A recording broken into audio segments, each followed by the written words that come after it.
마더스데이니까요. 우리 이 시간에 물론 이제 어버이 주일도 됩니다만은 그래서 우리 여성분들에게 옆에 계시든 앞에 계시든 주 안에서 하는 얘기니까 당신을 사랑합니다. 당신 때문에 행복합니다. 남자들이 요즘 감정을 심어서 좀 표현해 주시기 바랍니다. 예, 그대를 사랑합니다. 왜 이게 자매끼리 그러냐고요. 이렇게 우리가 해드리기 그대를 사랑합니다. 그대 때문에 행복합니다. 모든 여성들이요, 너무 힘들고 어려운 이민 땅을 잘 살아주셨고 교회를 잘 섬겨주셨고 가정을 잘 이끌어주셨습니다. 모든 어머니들, 여성들 정말 고맙습니다. 감사합니다. 삶의 목표가 있으신가요? 그 중에 하나는, 아니 전부는 예수님 닮아가는 거예요. 예수님, 이게 우리의 삶의 방향이며 목적입니다. 하나님께서 보내주신 하나님의 아들 예수님, 죄는 없으시지만 참 인간의 몸을 입고 오신 하나님의 아들, 곧 하나님이신 예수님, 그분을 닮아가는 것, 이것이 우리의 전부가 아니면 무엇이 우리의 삶의 목표 달리 있을 수 있겠습니까? 그래서 삶의 모든 영역에 다 예수님께서 본을 보이시는데요, 효도하는 예수님이세요. 인성을 입으시고 육신의 부모에게 또 하나님께 효도하신 그런 예수님을 우리는 보게 됩니다. 예수님의 효도 가운데 한 부분을 볼 것이에요. 그것은 예수님께서 언제까지 그 효도를 하셨는가라는 주제를 가지고 오늘 말씀을 나누려고 하는 것입니다. 본문에 보니 예수님께서 언제까지 효도하셨는가? 눈을 감으실 때까지. 여러분들 지금 좀 어려우신가요? 이 어려움을 견딜 수 있는 힘은 곁에 누가 있는 거예요. 예수님께서 십자가에 달려 계신데 떠난 자들이 참 많죠. 큰 소리 치던 제자들, 환호하던 그런 사람들, 예수님의 기적 가운데 이렇게 했던 그런 모습들도 이제는 점점 뒤로, 아니 뒷걸음질 도망가는 그 일들이 예수님 주변에 있었습니다. 그러나 예수님 곁을 지키는 사람들이 있습니다. 누굴까요? 25절에 예수의 십자가 곁에는 그 어머니와 이모와 글로바의 아내 마리아와 막달라 마리아가 섰는지라. 가장 고통스러운 예수님의 그 시간에 어머니가 있었고 이모가 있었고 다른 성도들이 있었던 것입니다. 곁에 있는 분들을 생각하시면서 이기세요. 떠나간 자들 여러 사연이 있겠지만 지금 이 어려울 때, 그리고 돌이켜보면 우리가 어려울 때 옆에 있어준 사람들이 있잖아요. 특별히 가족이 싸웠던 뭐했던 가족들이 그래도 내 옆을 지켜주더라고요. 그리고 성도들이 옆에 있으니 우리는 그 어떤 어려움도 견딜만 하고 위로도 되는 그런 일들이 있는 것입니다. 그런데 우리 예수님께서는 이제 둘러보시는 거죠. 어떻게 둘러보시냐면은 본문에 보니 26절, 예수께서 자기의 어머니와 사랑하시는 제자가 곁에 서 있는 것을 보시고 자기 어머니께 말씀하시되 여자여 보소서 아들이니이다 하시고, 힘들 때 자기 곁을 지키고 있던 그런 어머니도 보시고 그 중에 사랑하는 제자가 또 있었어요. 둘러보시는 거예요. 여러분들, 이 주님의 눈길, 우린 주님의 눈길을 따라가야 돼요. 주님을 닮으려면은 주님이 보시고 기뻐하시는 걸 보며 함께 기뻐하는 그 똑같은 눈길, 그 시선이 필요하고요. 주님께서 보시고 이거 아니다 하면 우리도 아니다 하는 그런 시선을 같이 그곳에 우리가 두는 것이라고요. 우리 주님께서 이렇게 어머니를 바라보시고 사랑하는 제자를 둘러보시는 고통의 자리에서 위로자였던 그들을 둘러보시는 모습을 보게 됩니다. 이때 얼마나 따뜻하게 보았겠습니까? 얼마나 깊은 애정 속에서 봤겠습니까?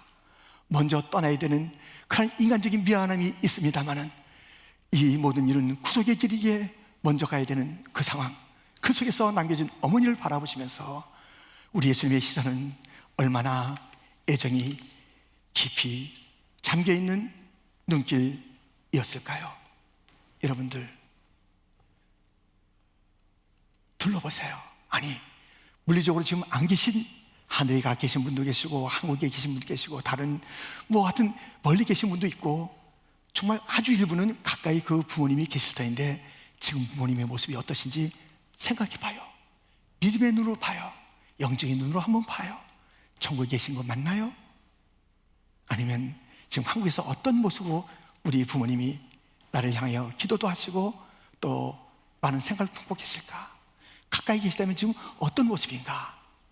예수님처럼 우리는 효도의 눈, 애정의 눈, 감사의 눈으로 부모님을 바라봐야 하는 것입니다. 예수님은 언제까지요? 그의 목숨을 달 때까지, 그 눈이 감길 때까지 어머니를 잊지 않았다고요. 우리는 힘들 때마다, 또 어려울 때마다, 급할 때마다 우리는 어머님을, 부모님을 생각하지 아니하고 전화하고 달려가고 어떤 사람과 돈이 있어야 돼 등등의 이런 일들로 그 어려움을 이기려 하지만, 우리 예수님께서는 가장 어려울 때 어머님을 보시면서 어머니 저도 좀 보세요 하시면서 그러한 십자가의 시간들을 보내신 것을 보게 되는데요, 마지막 눈을 감을 때까지, 죽을 때까지 효심을 버리지 않았던 그런 사람이 있습니다. 룻기 1장 17절부터 보면 이런 말씀이 있으니까요, 같이 한번 읽겠습니다. 어머니께서 죽으시는 곳에서 나도 죽어 거기 묻힐 것이라. 만일 내가 죽는 일 외에 어머니를 떠나면 여호와께서 내게 벌을 내리시고 더 내리시기를 원하나이다 하는지라. 나오미가 룻이 자기와 함께 가기로 굳게 결심함을 보고 그에게 말하기를 그치니라. 아멘. 룻이라는 여인은요, 딱 두 가지만 선택했어요. 선택은 다른 것을 포기하는 겁니다. 버리는 거예요. 다른 걸 다 버리고 딱 두 가지만 선택해서 그 인생이 역전됐습니다. 딱 두 가지. 하나는 하나님, 또 하나는 시어머니, 부모님을 택했어요. 하나님을 예배하는 삶, 부모님에게 효도하는 삶, 이것만 선택했고 다른 건 다 내려놨어요. 다른 것은 다 포기했다니까요. 그랬더니 하나님께서 이 여인을 들어서 후속사의 아름다운 예수님 메시아 족보에 그 이름을 오르게 하시고 두고 오는 세상 속에서 그의 효심과 믿음이 감동이 되게 하신 거예요. 딱 결심했어요. 믿음은 결심이에요. 효도도 결심이에요. 뜻을 정하여 살았더니 다니엘이 어떤 어려움이 있어도 자기의 신앙을 잘 지킬 수가 있었다고요. 효도도 결심, 믿음도 결심, 딱 이 두 가지를 결심했어요. 다른 건 문제가 안 되는 거예요. 여러분들 우선순위는 다 하나님 주실 거예요. 아유, 믿는 자들인데, 이렇게 예배하는 자들인데 우선순위 첫 번째 하나님 다 얘기할 거예요. 두 번째 누구예요? 많은 분들이 부모님이기도 하겠지만은 자식이 우선되기도 해요. 자기의 건강이 두 번째 중요한 것이 되기도 해요. 자기의 출세, 어떤 꿈을 이루는 것, 이런 것들이 중요한 자기의 우선순위가 될 수 있다고요. 부모님은 좀 잠깐만 계세요, 제가 잊어버리겠다고 그랬어요? 아니잖아요. 하면서 자기의 건강과 자기의 출세와 아이들이 잘 되는 것 먼저 챙겨요. 안 됩니다. 그러면 안 됩니다. 성경의 원리가 아닙니다. 하나님을 예배하는 것, 나 외에 다른 신을 두지 말라, 내 부모를 공경하라, 이것이 옳으니라. 다른 게 옳은 게 아니에요. 내 애들 챙기는 게 옳은 게 아니에요. 내 건강 챙기는 거 줘야겠지만 그것이 부모님을 공경하는 것보다 앞설 수가 없는 거예요. 내가 잘 되는 건 그것이 부모님 공경보다 앞서면 옳지 않아요. 옳은 게 무엇인가? 하나님을 경배하는 것이고 부모님을 효도하며 받드는 것입니다. 그렇지 않으면 우리 자녀들이 예배의 삶을 본받아 살겠습니까? 부모님을, 곧 우리를 갖다가 존경하며 따르며 효성을 보이겠습니까? 우리가 부모에게 하는 그것이 있는데, 우리가 드리는 예배의 태도가 있는데 그것을 본대로 우리의 자녀들은 우리의 거울이라고요. 우리를 반영한다고요. 여러분들 힘들지만 이 어버이 주일날은 그래도 1년에 아니면 2년에 한 번 들어야 될 이야기. 어느 집안에서 아들이 어머니를 저 멀리 갖다 버리려는 고려장 이야기. 지게를 준비하고 나이 드신 어머니를 지게에 이제 메우고 가는 길에 갔다 올 때는 또 심심하기도 하고, 그래서 그 조그만 아이한테 같이 가자는 거지. 애야 같이 가자. 어디 가요? 할머니하고 어디 갈 데가 있어. 그래서 가는 거예요. 저 깊은 산골 들어가서 어머니를 거기다 내려놓습니다. 그리고 지게도 내던지고 애야 가자 할 때 할머니는 할머니 어서 사실 거야, 괜찮아, 저 지게는 필요 없으니까 놔두는 거야. 아빠, 지게는 가져가자. 왜? 나도 나중에 아빠 버릴 때 저 지게 필요해. 여러분, 우리가요, 이 부모를 사랑하는 익스파이어가 있는 게 아니에요.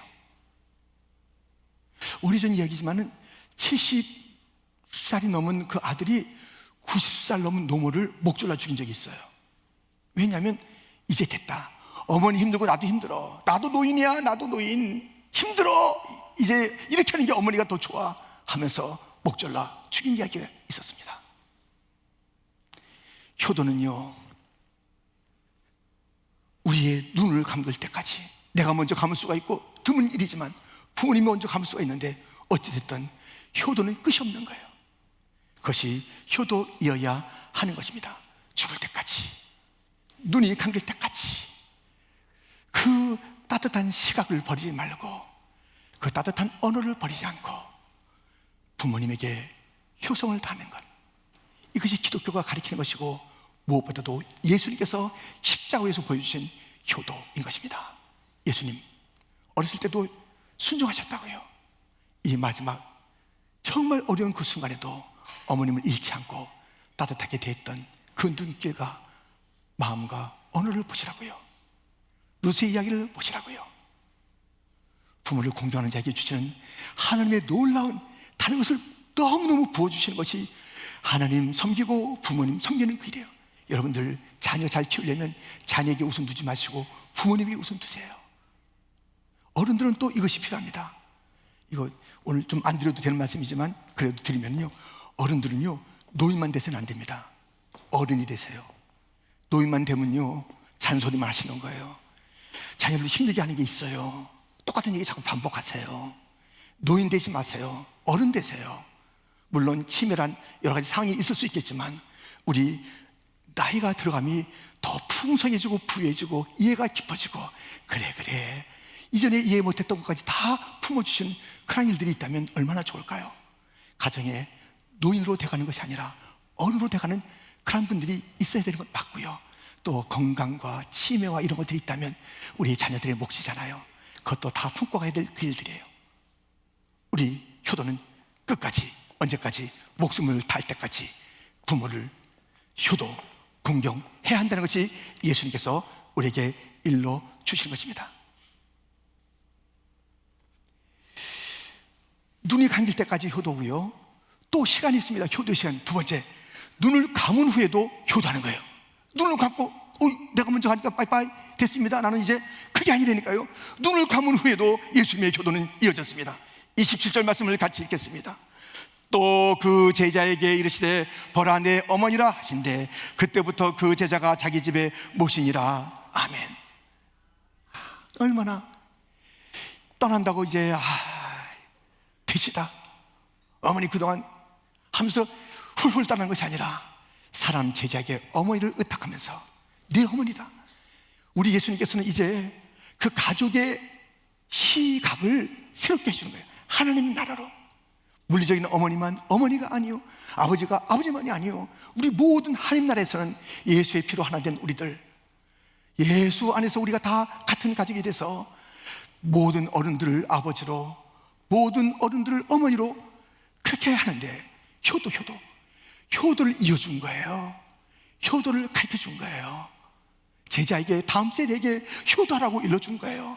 자기 자신도 그렇게 아름다운 효도를 했지만은 이 효도가 여기서 끝나면 안 되잖아요. 어머니 어떡하라고, 어떻게 사시라고, 어디에 거하시라고, 그것까지 다 헤아리는 효도. 우리가 여기까지가 아니라 정말 그 다음에도, 그런 일은 드물어도 내가 죽어도 내 부모님은 어떻게 할까를 다 챙겨놓는 그 일들,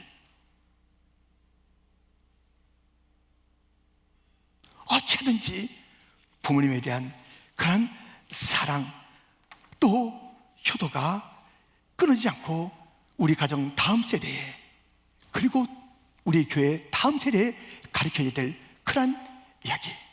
오늘도 우리 정말 학생이 나와서 어린이가 부른 거예요. 어머님의 기도, 그 아름다운 찬양을 고백했잖아요. 다음 세대가 어머니를 기억할 수 있도록.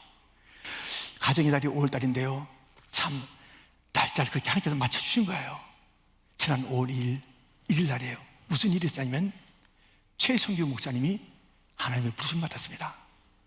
이분은요, 너무 밝으시죠? 우리가 잘 알아요. 우리 교회도 부흥회에 오셨댔거든요.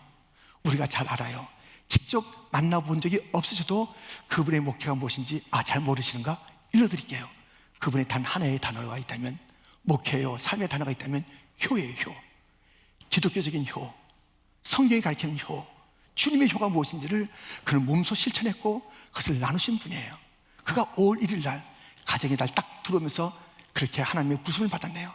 그래서 더 마음을 우리가 참 목사님의 그 부음의 소식을 듣고 생각하게 된 거예요. 가정을 귀하게 여기신, 근데 그분의 가정은 힘들었어요. 아버님이 일찍 그의 곁을 떠났어요. 어머니 혼자 계신데 좀 미안합니다만은 아버님이 안 계시며 자라날 때 많은 섭섭한 얘기를 듣잖아요. 이런 얘기도 들어요. 후레자식이라고. 그래서 그 어머니가 너 그 얘기 들으면 안 돼. 버릇없다는 얘기 들으면 안 돼. 아버지 없는 게 티난다는 그 얘기 들으면 안 돼. 너는 반듯하게 자라야 돼. 말씀대로 자라야 돼 하면서 정말 가르친 거예요. 아버지의 빈자리를 갖다 채워가면서 가르친 거예요. 그런데 그 목사님께서는 그런 나가는 아버지가 없지, 뭐 어머니가 그렇게 해도 뭐 나가면 아버지가 없다고 그러기도 하고, 그러면서 그 인생을 갖다 삐뚤하게 산 게 아닙니다. 보세요. 요거 물입니다. 제가 조금 마셔야 되겠어요. 그냥 마신 게 아니에요. 제가 다 이 머리가 생각이 있어서 이게 마신 겁니다. 이게 물이 절반이잖아요. 이 절반을 보고 두 가지 관점이 있다는 거 우리가 다 알잖아요. 물이 절반밖에 없네, 물이 절반이나 있네. 두 가지 관점으로 다른 삶을 사는 거예요. 딱 그 관점으로. 근데 그 목사님은 아버지가 없네, 나는 불행하네, 나는 그렇네, 그렇게 삶을 살지 않았어요. 어머니가 계시네, 내가 할 일이 있네, 아니 어른들이 계시네, 모두가 아버지네, 모두가 어머니네. 그러면서 그는 그 긍정의 관점으로 보면서 일생을 이렇게 사셔서 구임살 없는 모습으로, 마지막 영정사진인데요, 그렇게 주 앞에 부름받은 거예요. 여러분들, 관점을 우리가 어떻게 두냐에 따라서 인생을 다르게 사는 것이에요. 없는 것, 안 되는 것 아니에요. 우리는 할 수 있잖아요. 내게 능력 주시는 하나님이 계시나요? 그 어떤 것이 없어도 주님은 떠나지 않아요. 참 아버지이신 주님은 떠나지 않아요. 부모님을 잃는다 할지라도 주님이 계시니까 낙심할 것 없어요. 포기할 것 없어요. 그만두지 마세요. 속상해하지 마세요. 우울증걸리지 마세요. 한탄하지 마세요. 주님은 계시고요, 우리에게 주어진 어머니의 아버지의 흔적들이 있고요, 그 말씀들이 있고요. 혹 살아계시면 힘드시고 어려운 건강이라 할지라도 우리 전화 목소리 들을 수 있으니 얼마나 좋고요. 혹시 대화를 못한다 할지라도 가서 만질 수 있고요. 한국에 계신가요? 그러면 기도할 수 있고요. 우리는 그런 일들이 있다는 것을 생각하면 우리의 관점은 좌절의 관점, 우울의 관점, 포기의 관점, 섭섭의 관점, 이런 것이 아니라 감사의 관점으로 우리의 가정을 우리가 바라볼 수 있고 또 그렇게 누릴 수가 있는 것입니다. 여러분, 사랑을 두 가지로 나눈다면 내리 사랑, 위에서부터 부어지는 그런 자연스러운 사랑이 있어요. 거꾸로 올라가는 사랑을 치사랑이라, 치사랑, 거꾸로 올라가는 그 사랑이에요. 근데 내리 사랑은 하나님의 사랑이고 우리가 너무너무 볼 수 있잖아요. 하나님께서 허락하신 부모를 통해서 볼 수 있어요. 근데 치사랑은 참 힘들어요. 이 영상도 그런 이야기를 들려주네요.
저도 일부 예배 때 예배 선언하면서 어버이 주일 일부 예배를 할 때 너무 눈물이 나가지고요 주저앉을 뻔했어요.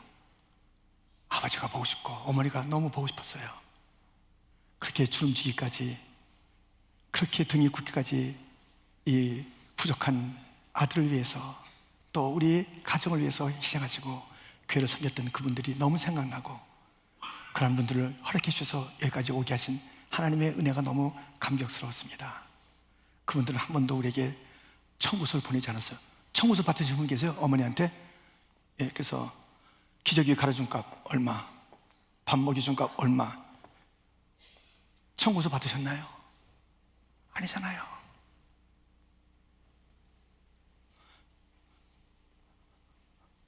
그런 내리사랑을, 하나님의 내리사랑을 우리에게 부어줬잖아요.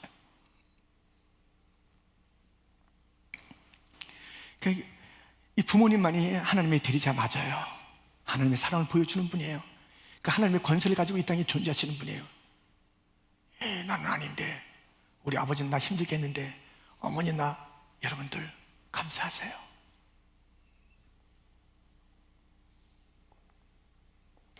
어머니라고 부를 수 없는 사람도 있다니까요. 아버지라고 불러보지 못한 그런 자들도 있잖아요. 그리고 우리는 그 어려운 부모님의 관계를 통해서 용서하는 법을 배울 수 있잖아요. 내가 부모를 용서할 수 있다니, 이제 용서해 드려야 돼요. 우리가 뭐 힘들었으면 얼마나 힘들었다고, 우리 때문에 부모님 또 얼마나 힘들었겠어요. 그러니 여러 상황 속에서, 그런 어려운 부모 속에서 우리가 다듬어진 그러한 모습도 있잖아요. 축복이에요, 축복. 그래서 우리 그 부모를 생각하는데요, 우리 예수님만이 내리사랑, 하나님의 아들로서 내리사랑, 치사랑을 다 보여준 거예요. 내려주는 사랑, 그리고 올라가는 그 사랑을 보여주신 거예요. 그러니까 우리가 그를 본받아야죠. 우리 어떻게, 우리 그 효도는 언제까지라는 질문이 오늘 던져진 질문입니다. 눈을 감을 때까지, 눈을 감은 후에도 내가 죽을 때까지 부모를 사랑하는 것이고요, 내가 죽고 나도 그 사랑이 예수님께서 보여주시고, 아까 우리 어느 한 목사님에 대한 이야기도 했고요, 또 많은 자에게 들려준 효의 이야기가 우리에게 얼마나 감동이 됩니까? 효를 남기는 그런 삶, 효를 가르치는 교회, 예의가 없는 교회가 돼서는 안 됩니다. 그렇게 어른들에 대해서 젊은이들의 자유와 또 소탈함과, 아니면 또 개방적인 그런 것들은 얼마든지 우리 교회 것이 될 수 있지만, 이 어른들에 대한 무리함과 주님의 말씀에 대한 경솔함은 우리 교회에 있어서는 안 됩니다. 잘 가르쳐서 우리가 떠나도 예의 반듯한 교회, 효도가 흐르는 교회, 어른들을 존중하는 교회가 되어야 하는 것입니다. 여러분들, 부모님을 사랑하신다면 우리 예수님처럼 눈길을 따뜻하게 해주세요. 눈길을 따뜻하게 해주셔야 됩니다. 언어가 따뜻해야 돼요. 부모님한테 아주 드세게 말하는 자들도 있어요. 그분들 충격받아요. 세게 말하지 마세요. 시어머니, 난 시잔다 싫어, 시금치도 싫어, 시계도 싫어, 이러면 안 돼요. 따뜻하게 해야 됩니다. 그리고 돈도 드리세요. 저희 어머니는 마지막에 풍을 받으셔서 한 번도 움직이지 못하는 그런 어머니인데요, 저한테 김 목사가 돈 좀 줘. 그래서 얼마요? 그러니까는 20불 달래요. 근데 가만히 있었는데 왜요? 그래서 제가 왜요? 필요하다는 거예요. 아니, 한 땅도 못 뛰는 분이 20불 달라는 거예요. 그래서 불화수에 꽂아달라고 그래서 20불 드렸어요. 근데 그날 오후였어요. 우리 둘째 아이가 학교에서 와서 늘 했는데도 엄마가 만들어준 과일을 먹여드릴 때 이름이 준현인데, 준현아, 너 용돈이다. 예, 여기 있다. 그렇게 하면서 주시는 거예요. 둘째 아들 금방 빼갔습니다. 예, 할머니 하면서. 하여튼 나이 드셔도요, 돈 필요하세요. 그리고 어머니 못 잡숫지 하고서 자기들만 갈비 먹고 어머니 맨날 죽만 사다리고 그러지 마세요. 갈비 드실 수 있어요. 잇몸 없으면 이라도, 아니 이었으면 이었으면 잇몸이라도 갈비 잘 뜯으십니다. 해드리세요. 예쁜 브라우스 해드리세요. 교육전사 때 그렇게 못했는데 드시고 싶은 건 못 드렸는데, 입고 싶은 건 못 드렸는데, 이제는 여유가 있어서 아버님은 고기 사드릴 수 있는데 안 계세요. 어머님 불화서 사드릴 수 있는데 안 계세요.